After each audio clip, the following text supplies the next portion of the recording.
या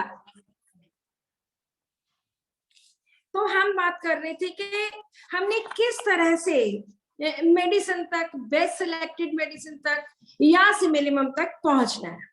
बहुत सारे रास्ते हैं, कोई भी रास्ता हम अपना सकते हैं, चाहे सिंगुलर रूब्रिक के बेसिस के ऊपर, चाहे 2-3 लेके, चाहे बहुत ढेर सारे 20-30 रूब्रिक्स लेके, लेकिन उसका जो सेंटर होगा वो एक ही होगा।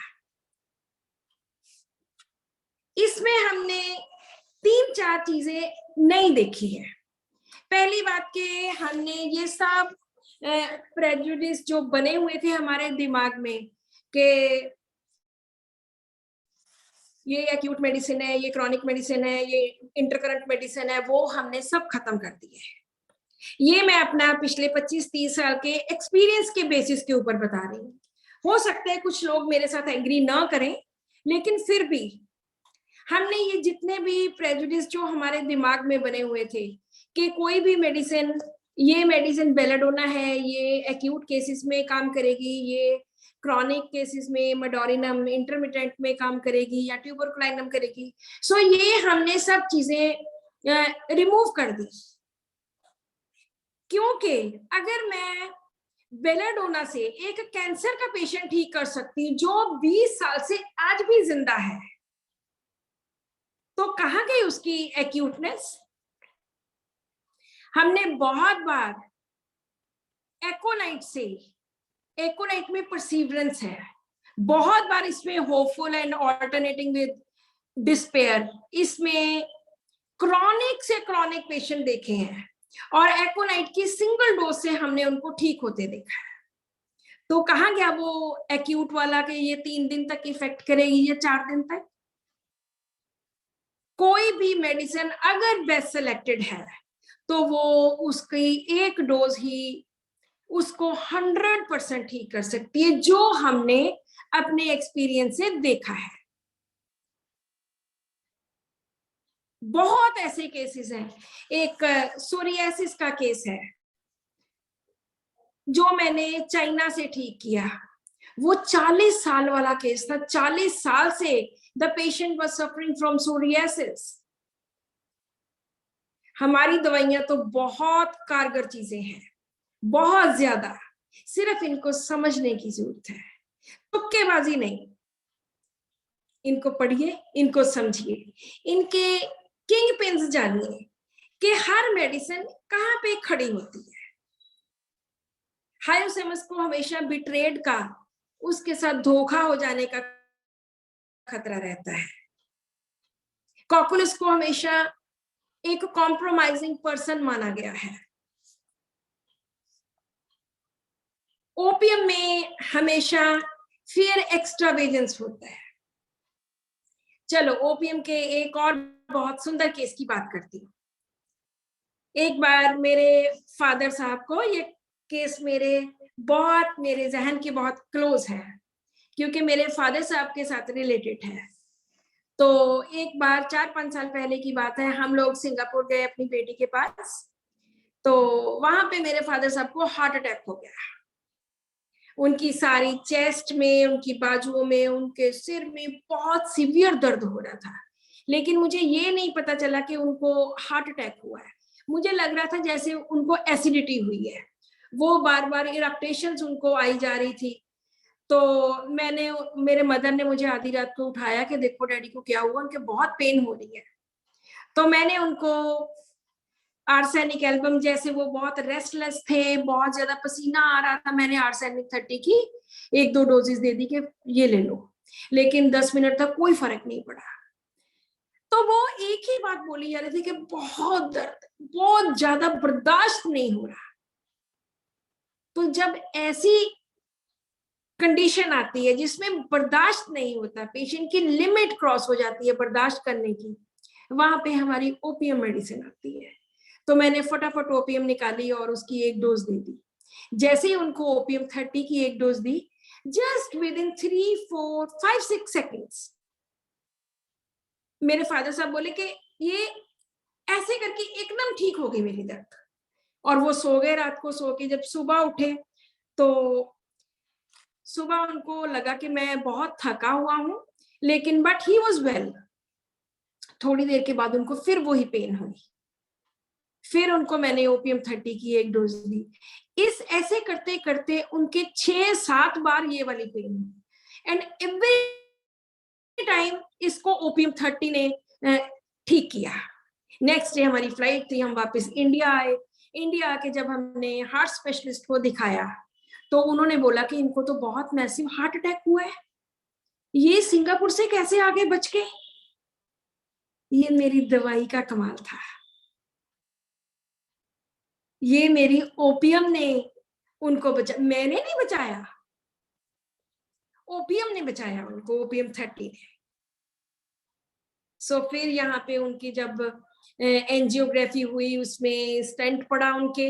लेकिन मैं बताना क्या चाहती हूँ कि हमने एटलीस्ट पेशेंट की उस एक्यूट कंडीशन को कवर किया जिसमें कुछ भी हो सकता था।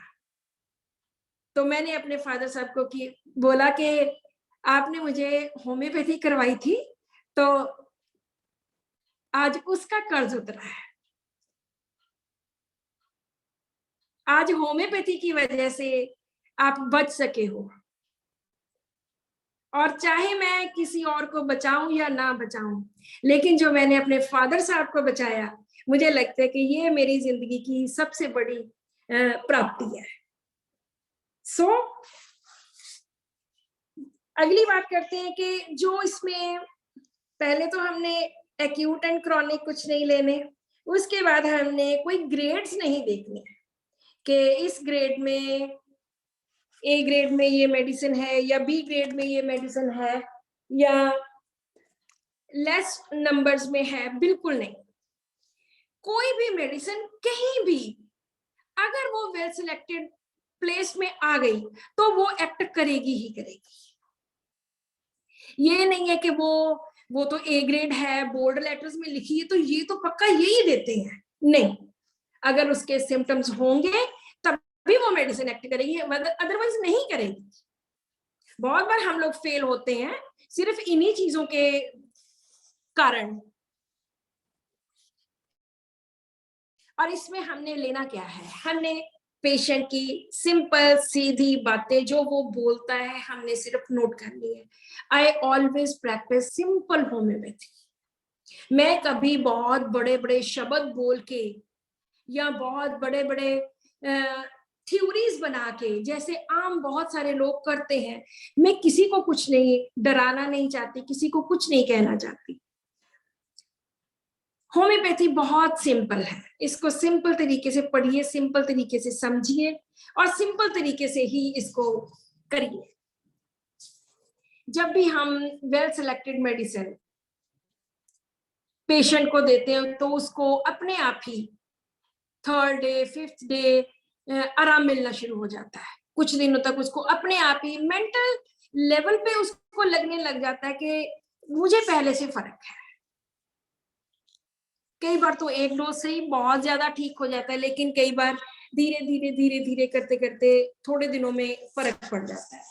और इसमें एक चीज और नोट की गई है, जब हमारी बेस्ट सिलेक्टेड मेडिसिन पेशेंट को दी जाती है तो उस वक्त उसमें जो बॉडी में टॉक्सिन्स जमा है, कई बार देखा गया है, कई पेशेंट्स में देखा गया कि वो किसी ना किसी रूप में बाहर निकलते हैं।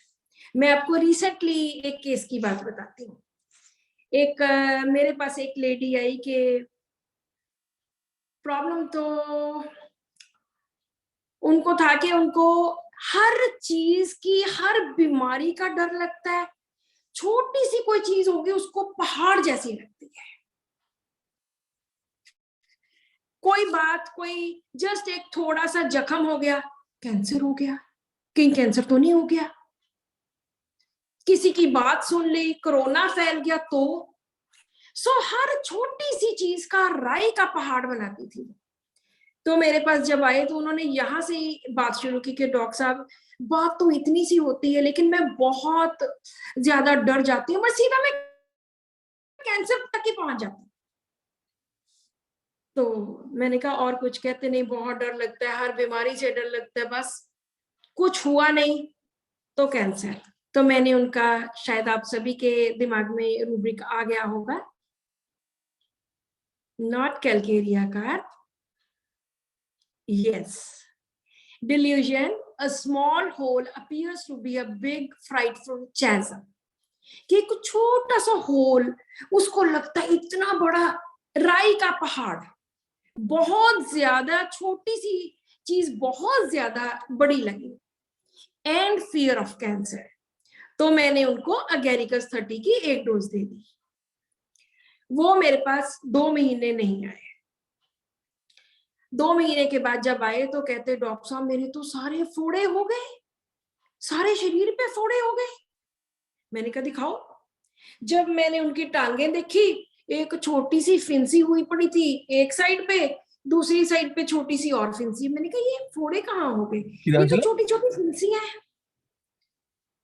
कहते डॉक्टर साहब मुझे तो ये इतने बड़े बड़े फोड़े लग रहे हैं। उसने ये बात कंफर्म कर दी, a small hole appears to be a frightful chasm। तो मैंने कहा ठीक है, मैंने उनको प्लेसिबो देके भेज दिया, या spoon full of water seems lake, yes बिल्कुल यही, कि जस्ट एक छोटी सी चम्मच भर पानी उसको लगता है कि लेक है, एंड फियर ऑफ कैंसर। ये बहुत साल पहले भी मैंने एक पेशेंट को अगेरिकस देके ठीक किया था।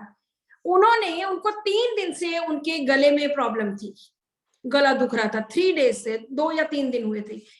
3 दिनों में उन्होंने 5 डॉक्टर्स को दिखाया, फिर हमें बुला लिया।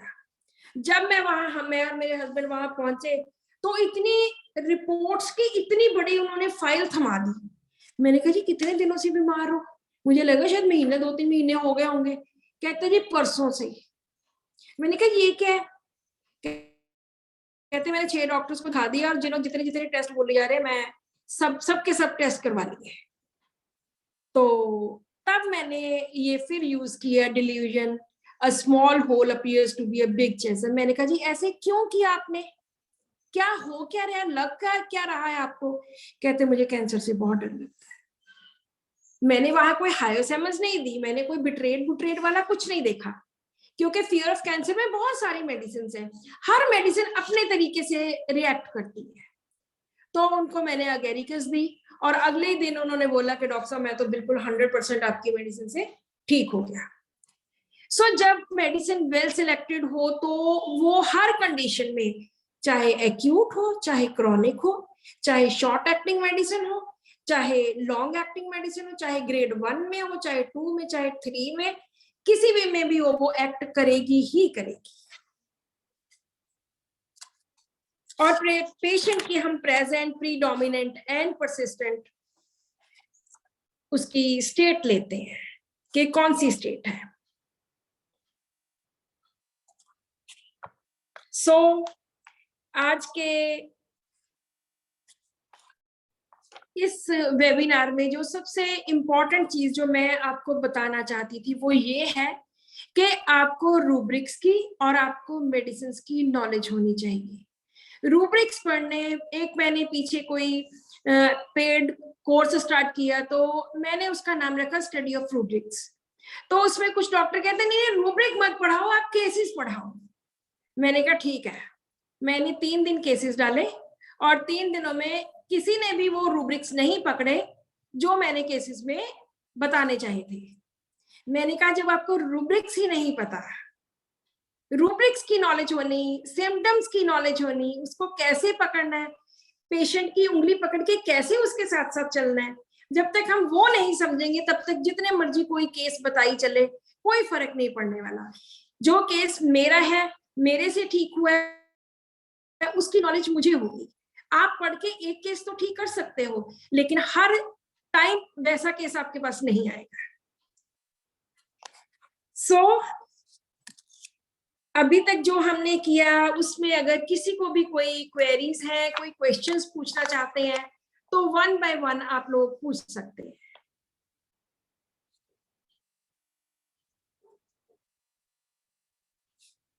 नहीं तो हम फिर आगे थोड़ा और कंटिन्यू करते हैं कि हम केस टेकिंग कैसे करते हैं। अक्सर मटीरियल मेडिका का फिर क्या रोल हुआ? ये मटीरियल मेडिका में जो जी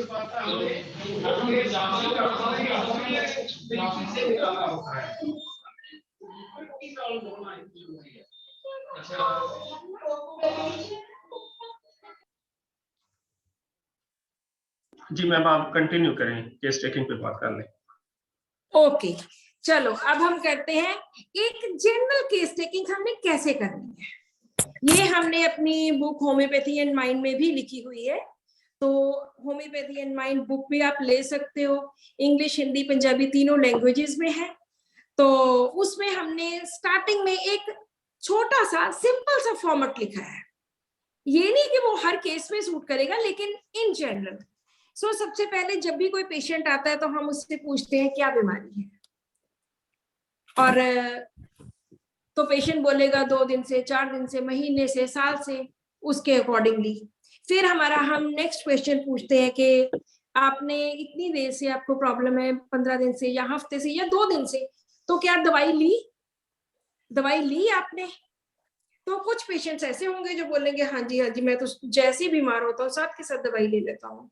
लेकिन कुछ पेशेंट्स होते हैं, नहीं डॉक्टर साहब अभी तक तो कोई दवाई नहीं ली, क्योंकि कोई प्रॉब्लम ही नहीं थी ऐसी। कुछ लोग लापरवाह दिखते हैं, कुछ लोग बहुत पर्टिकुलर दिखते हैं। तो अगर वैसे पेशेंट, नहीं जी डॉक्टर साहब, या पेशेंट ये भी बोल सकता है कि डॉक्टर साहब बीमार तो मैं 3-4 दिन से था, तो आज मैं यहाँ से गुजर रहा था, तो मैंने आपका क्लिनिक देखा, तो मैंने सोचा कि चलो आज हम दवाई ले ही लेते हैं। यहाँ पे केस टेकिंग खत्म। यहाँ पे एक हमारे पास सिंपल सेट ऑफ रूब्रिक्स बन गया, जिससे हमने पेशेंट को समझ लिया कि वो क्या चाहता है। अगर उसके साथ दूसरा पेशेंट वो बोलता है कि डॉक्टर साहब मुझे 5 दिन हो गए बुखार हुए, हम पूछते हैं दवाई ली? वो कहता है नहीं डॉक्टर साहब कोई दवाई नहीं ली। तो फिर आज क्यों आए हो? डॉक्टर साहब आज तो सुबह से ही 104 बुखार है, बहुत ही ज्यादा हो गया, बहुत ही ज्यादा हो गया, आज तो हद हो गई, सिर भी इतनी बुरी तरह से दुख रहा है, 4 दिन से मैं बुखार से तड़प रहा हूँ, लेकिन मुझे कोई इतनी ज्यादा तकलीफ नहीं थी, तो आज तो बहुत ही ज्यादा होगी। वहां पे उसकी एक्स्ट्रा वेजेंस हो गई, वहां पे उसकी ओपीएम मेडिसिन आ गई। और जो बाहर देखता चला गया, जिसने 4 दिन परवाह नहीं की, आज भी उसने देखा, या आज भी उसको कोई और हमारे पास लेकर आया, उसके घर वाले कहते हैं अरे 4 दिन हो गए तुझे बुखार हुए, जा चला जा, अब तो डॉक्टर से दवाई ले ले, वो बेलाडोना है, वो फ्रिवलस है, वो आज भी नहीं आना था उसने, आज भी आपका बोर्ड बाहर देखा तो आया, या आज भी उसको उसके घर वालों ने भेजा। बस इतनी सी तो बातें हैं। उसके बाद एक पेशेंट बोलेगा कि डॉक्टर साहब बुखार तो 4-5 दिन से है, लेकिन मैं घर में कोई सौंफ, अजवाइन, कुछ ऐसे काढ़े कूड़े कुछ पीता रहा, लेकिन अब मुझे लगता है कि अब तो बिल्कुल नहीं, अब तो मेरा नहीं चलेगा, अब तो दवाई लेनी ही पड़ेगी। तो ये वो पेशेंट है जो पहले अपने घर में कुछ सौंफ वगैरह, कोई काढ़े वगैरह कुछ ऐसे लेता रहा, कोई देसी चीजें लेता रहा, कोई छोटी मोटी चीज ले ली, लेकिन आज उसको लगता है कि अब नहीं, इसके बगैर मेरा अब तो दवाई लेनी ही पड़ेगी। ये प्लेटिना है, डिल्यूजन हेल्प कॉलिंग फॉर, अकेली प्लेटिना रह जाती है।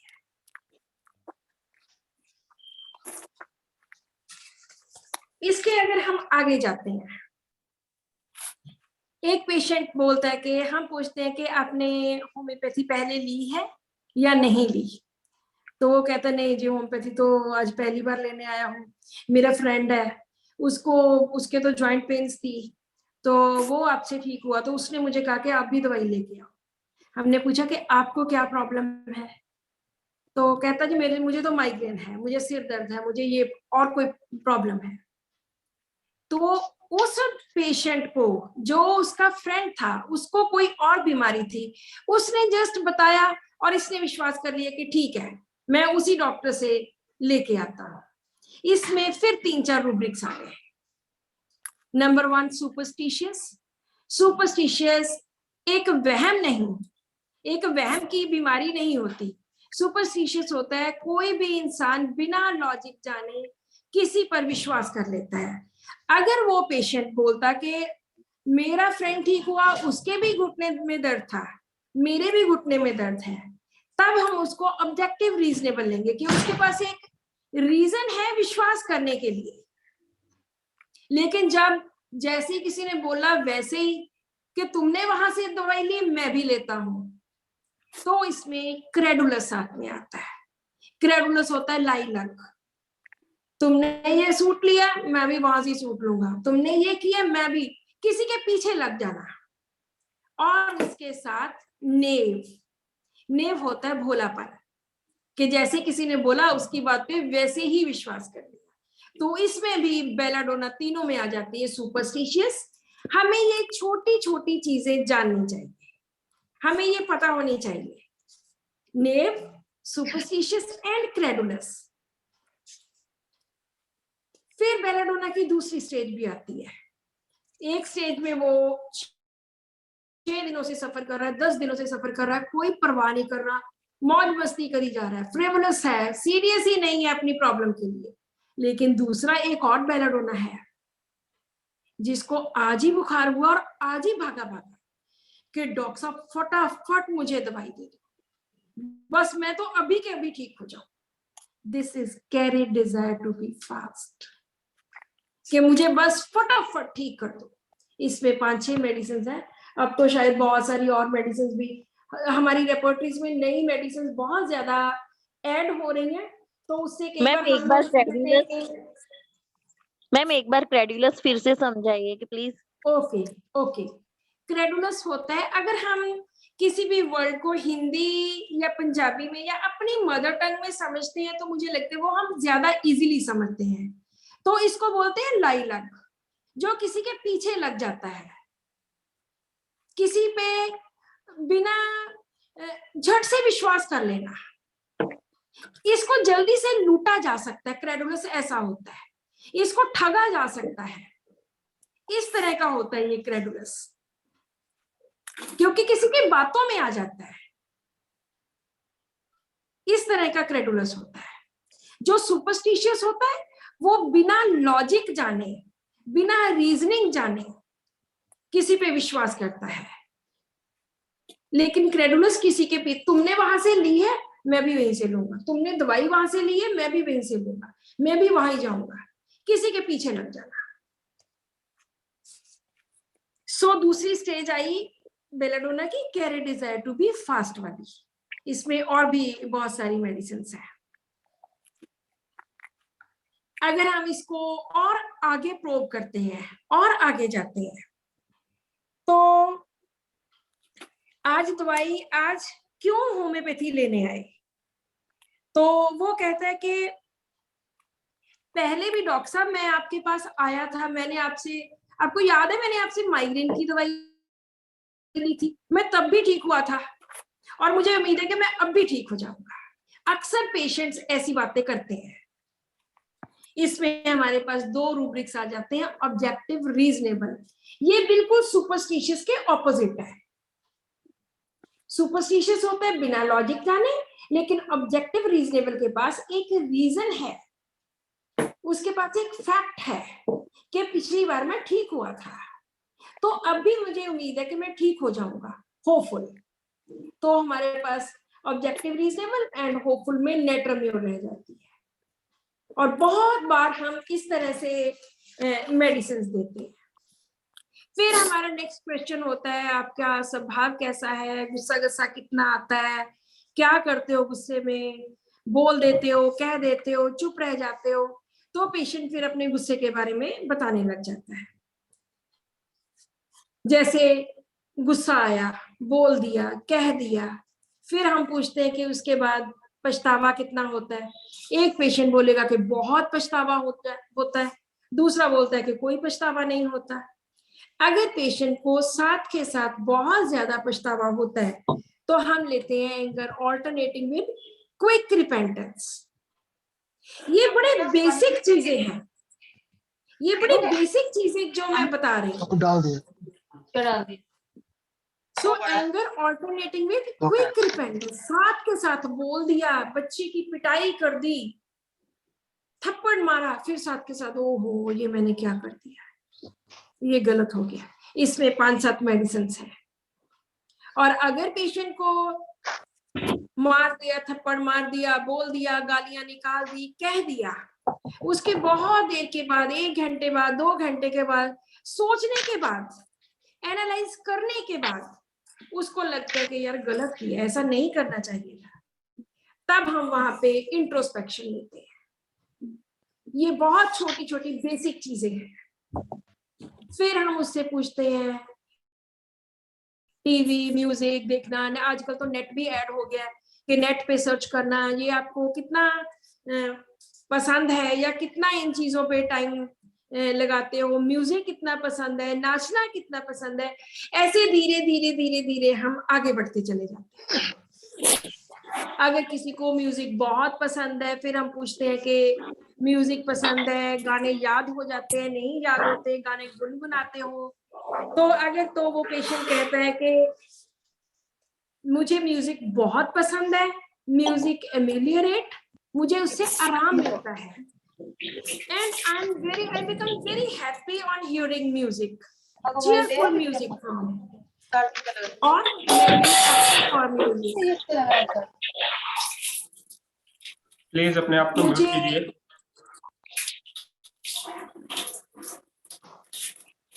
मुझे गाने सुनने बहुत पसंद है, और मैं तो जस्ट मुझे एक छोटी सी ट्यून मिल जाए, उसी पे ही मैं गाने गुनगुनाता रहता हूँ, सुनता रहता हूँ। तो इस वक्त हमारे पास मेडिसिन आ जाती है क्रॉकस टाइमर, जिसमें anger alternating with quick repentance, anger alternating with quick होना चाहिए, अकेला रिपेंटेंस नहीं, क्विक, साथ के साथ, 2 मिनट में, 4 मिनट में, 10 मिनट में, जल्दी। और साथ में music एमिलियरेट, cheerful music from memory active for music, singing involuntarily, join singing on hearing a single note sign, कि छोटी सी धुन सुन ली, बस वो गाने लग जाता है गाना, यहाँ पे क्रॉकस टाइप आ जाती है। इसके ऑपोजिट, अगर कोई patient anger alternating with quick repentance है, साथ में म्यूजिक बिल्कुल भी वो बर्दाश्त नहीं कर सकता, amusement averse to, music aggravate, and palpitation while listening to music, कि म्यूजिक सुनने से उसके दिल की धड़कन बढ़ जाती है।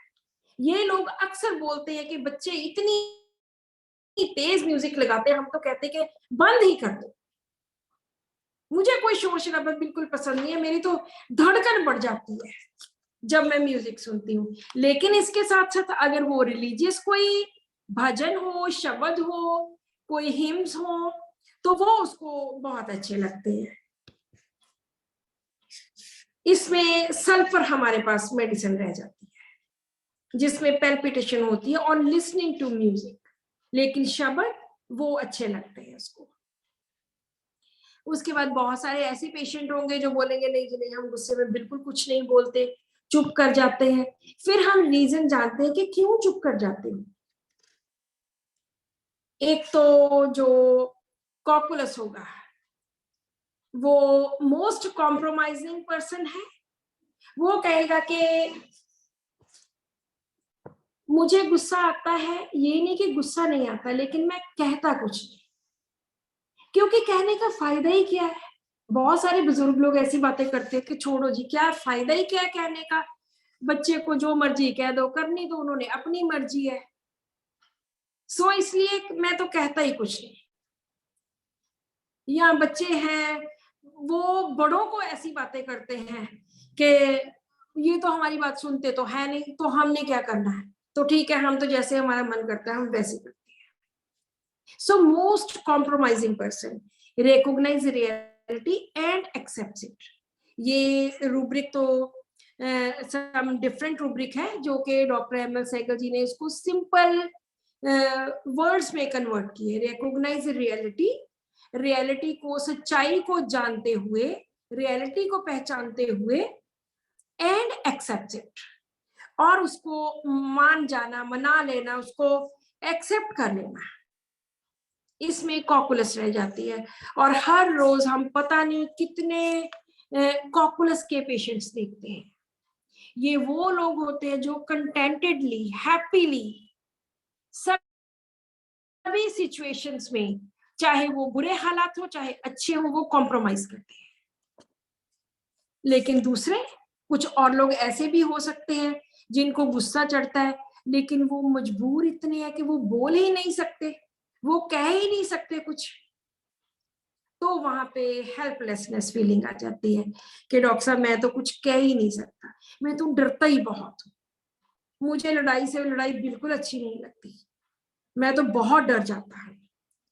और helplessness feeling of cowardice, quarrel aversion, and estranged from family, being kind with strangers and not with his entourage and his family. अपने घर वालों से टूटा हुआ लेकिन बाहर वालों के साथ बहुत अच्छा। ये बच्चे भी वो होते हैं जो स्कूल में जिनकी कभी कंप्लेंट नहीं आती। लाइकोपोडियम के बच्चे की स्कूल से कभी कंप्लेंट नहीं आती, हमेशा इसके टीचर्स इसके बारे में अच्छा अच्छा बोलेंगे, लेकिन घर में ऐसा शेर बनता है कि बस सबकी, जितने भी छोटे बच्चे हैं उनकी भी पिटाई करनी, और बहुत बहुत ज्यादा कुछ इसने तंग करना, घर में बाहर नहीं। सो इस तरह से helplessness, cowardice, quarrel aversion and एस्टेज में लाइकोपोडियम रह जाती है। लेकिन एक और भी कंडीशन आती है, पेशेंट बोलता है कि मेरा दिल तो करता है कि मैं ये बोल दूं इनको, लेकिन मैं डरता इतना हूं कि मैं अपना ओपिनियन रख ही नहीं सकता, मेरे मुंह से जुबान, मेरे मुंह में पता नहीं कहां चली जाती, मेरे से 2 अक्षर नहीं बोले जाते, मैं तो इतना डर जाता। तो यहाँ पे हमारे पास रूब्रिक आ जाता है, कॉवर्डाइज, opinion without courage to express her own, कॉवर्डाइज, डरपोक पेशेंट है और ये अपना ओपिनियन नहीं रख सकता, सोच ही जाएगा कि मैं ऐसे बोल देता या मैं ऐसे कह देता, लेकिन कह नहीं सकता। साथ में हेल्पलेसनेस, इसमें हमारे पास otherwise cowardice, opinion without courage to express his own, इसमें 3 मेडिसिन है, इग्रेशिया, पेट्रोलियम एंड ग्रेफाइट्स। तीनों की अपनी अपनी स्टोरी है। सो इस तरह जो हेल्पलेस है उसमें पेट्रोलियम आती है। पेट्रोलियम को हम बहुत बार यूज करते हैं on the basis of mental symptoms. So इस तरह से हम डिफरेंट रूब्रिक के डिफरेंट, जैसे जैसे पेशेंट चलता है वैसे वैसे उसको फॉलो करते हैं, उस तरह से हम उसकी मेडिसिन के घर में पहुंच सकते हैं। होम्योपैथी बहुत बड़ा ओशन है, इतना बड़ा ओशन है कि आपकी सारी जिंदगी भी लग जाए तो भी आप इसको सबको कंप्लीट पढ़ नहीं सकते, इतना ज्यादा इसमें इतने हीरे जवाहरात हैं। सो आई थिंक सेकंड सेशन भी ये खत्म होने वाला होगा, तो अगर आपके मन में किसी के कोई क्वेश्चंस हैं तो प्लीज आप पूछ सकते हैं। यस मैम, मैम प्लीज मैं एक चीज पूछना चाहता हूँ कि अगर पेशेंट बोले कि मैं गुस्सा होती हूँ लेकिन मैं कुछ बोलती नहीं क्योंकि बातों से तो बात बढ़ता है, तो फिर उसको क्या लेंगे? मतलब मैं इसलिए नहीं बोलती क्योंकि मुझे बहुत ज्यादा गुस्सा आता है, लेकिन मैं नहीं बोलती क्योंकि फिर मेरा हस्बैंड भी उससे गुस्सा करेंगे, मतलब बातों से बातें बढ़ेगा, और दैट रीजन बातों से बातें बढ़ेगी। जो मैंने अभी बोला है, recognise reality and accept it, मैं इसकी आपको कुछ वर्जन्स बताती हूँ कि पेशेंट क्या बोलता है, कि किस तरह की उसकी वर्डिंग्स होती हैं। इसमें सुनो पेशेंट क्या बोलता है, 1 चुप 100 सुख, डिफरेंट टाइप ऑफ हमने वर्डिंग्स लिखी हुई हैं। 1 कहूंगा 4 कहाऊंगा, क्या फायदा, बात बढ़ जाती है। बच्चों ने, बेटियों ने, किसने बदलना है, या वो कहते हैं कि बुजुर्गों ने कौन सा बदलना है। सो वो कॉम्प्रोमाइज कर जाते हैं कि ये नहीं बदलने वाले, तो खुद को तंग भी क्यों करना। सो इसलिए ये चुप कर जाते हैं कि नहीं मैंने नहीं बोलना, छोड़ो परे, लीव इट, छोड़ो क्या है, मिट्टी पाओ। तो इस तरह जो आप पूछ रही हैं वो रिकॉग्नाइज रियलिटी एंड एक्सेप्ट है, लेकिन ये बहुत कंटेंट पर्सन है, ये कंटेंटेडली हैप्पीली ये एक्सेप्ट करता है। या मैम प्लीज और मगर और अगर भी- मजबूरी में एक्सपेक्ट करे तो अगर मजबूरी है तो उसमें हेल्पलेसनेस आएगा। मगर अगर रियलिटी मजबूरी वो में नहीं एक्सेप्ट कह नहीं कर रहे सकता, ना। अगर कंटेंट नहीं है, अगर कंटेंट है तो रिकॉग्नाइज रियलिटी आएगा, अगर मजबूरी में है तो हेल्पलेसनेस आएगा कि वो कह ही नहीं सकता, या कावर्डाइज आएगा, डरपोक आएगा कि मेरे मुंह से शब्द ही नहीं निकलते, बोल ही मेरे मन में आता है कि मैं ये बोलूं वो बोलूं, लेकिन मैं कह ही नहीं सकता। मगर मैम या आजकल जैसे बोलते हैं कि प्लीज मैम एक चीज में पूछना चाहता हूँ कि जैसे आजकल बोलते हैं, जैसे बूढ़े लोग बोलते हैं कि आजकल बच्चे कहाँ सुनते हैं, घर में अगर रहना है तो इनके हिसाब से ही रहना पड़ेगा और क्या कर सकते हैं, इसीलिए चुप हो जाती हूँ। ये रिकॉग्नाइज रियलिटी है मैम या हेल्पलेस है? डेफिनेटली ये रिकॉग्नाइज रियलिटी है, ये okay, thank recognise you. Reality है। हाँ, मैं चुप कर जाती हूँ, बच्चों के हिसाब से ही रहना पड़ेगा ना, हमने तो अपनी जिंदगी गुजार ली, खा लिया पी लिया, तो अब तो बच्चे के ऊपर ही है, जैसे वो करते हैं वैसे करें। ये रिकॉग्नाइज रियलिटी है। वो किसी भी तरह की वर्जन हो सकती है, किसी भी तरह वो एक्सप्रेस कर सकते हैं। अब तो हमें बच्चों के अकॉर्डिंगली ही रहना पड़ेगा, या उनके अकॉर्डिंगली ही हमने सोच लिया कि अब तो क्या फायदा, अब हमने क्या करना है, तो बच्चों के अकॉर्डिंगली ही हम करते हैं। मैडम एक सवाल मैं इसमें भी पूछना हम चाह रहा हूँ जी कि एक ये है कि कॉस्मेटिकली अगर किसी को बुरा लग रहा है, जैसे कोई ऐसी लीजन है स्किन की जो कंसील्ड पार्ट्स पे थी, तो उस वक्त तक तो पेशेंट गुजारा करता रहा, जब वो फेस पे आ गई उसने कहा यार अब तो देखने में बुरा लग रहा है। और दूसरा ये कि लोग बार बार पूछते हैं कि ये क्या हुआ है तुम्हारे चेहरे पे, ये क्या वो दाग है, इसका क्या हमारे रुब्रिक पास बनेगा? बहुत सारे ऐसे रूब्रिक्स हैं मैम कि हमने तो ये हमें दोबारा रीजॉइन करने की जरूरत पड़ेगी 1 मिनट के बाद। ओके जी, ठीक है। ओके, चलो जब तक चलता है तब तक बता देती हूँ कुछ। इसका जवाब दे दें। हाँ, तो हर पेशेंट जिस तरह से रिएक्ट करेगा उसी तरह के उसके रूब्रिक्स होंगे। हम ये नहीं कह सकते कि उसमें एक बात पे रूब्रिक बना दो, हमें बहुत बार ग्रुप्स में